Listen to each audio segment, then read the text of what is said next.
You're possibly not prepared mentally for this game, but it's next on the list, so we probably should delve into what is truly a bizarre NGPC entry. Hell, on any console this would be considered a bit mad. It's part virtual pet, part minigame anthology, and all weirdness. You care for a little creature named NeoPoke who lives inside his little apartment inside your console, and the more you cheer him up, the more minigames he creates for you. The game is split into two modes. Firstly, you spend time observing NeoPoke live in his little studio flat, walking back and forth, sleeping on the floor, and so on. He's technically the guy who's crafting these minigames, and unless you keep him happy and fulfill his needs, he won't work on them, and you can't play them. Controls-wise, in this main hub part of the game, is not dissimilar to a Tamagotchi or something like that. You don't move NeoPoke directly, instead you influence his environment. For example, moving the control stick in any direction might toggle the lights on or off, make cockroaches crawl out, or even cause a mysterious hand to extend through the letterbox in his door. Pressing A rings the doorbell. This might trigger an event, such as invoking some half-naked man to run in, dart across the room, and burst into the bathroom.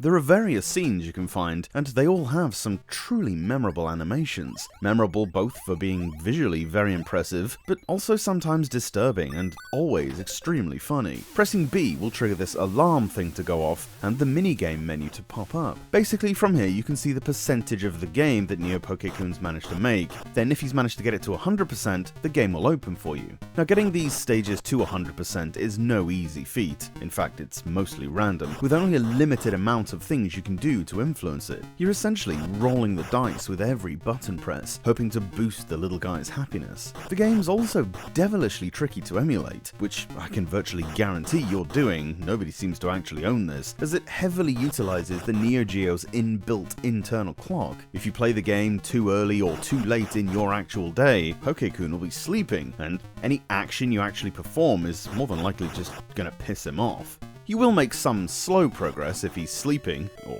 trying to in spite of your torments, 10% or 20% here and there, but to get anything substantial you need to trigger him to go to work, which he only does after around 10 AM. The real payoff of this cartridge is in the minigames, which are quite varied, there's like 30 of them, and they get more elaborate as the game goes on. It's as if Poke-kun is improving his skills as he's developing these games. He'll start off making knockoff, Pong, and Breakout clones, but eventually branch out into historical sims, shoot-em-ups, and fighting games, many of which are drenched in parody and flip the conventions somewhat. Think a pacifist getting beaten up in a fighting game, and you've got the idea. There's even a role reversal version of Bomberman, whereby it's your job to jump onto bombs and smother them to help shield passers-by from the blast radius. There is little rhyme or reason to what you're doing in the main part of the game, and therein lies the biggest issue really. Me trying to explain how to progress in unlocking stuff is meaningless because it'll either work or it won't, and there's little control you really have over it. The little fella's as temperamental as a 2-year-old with what will or won't make him happy. Just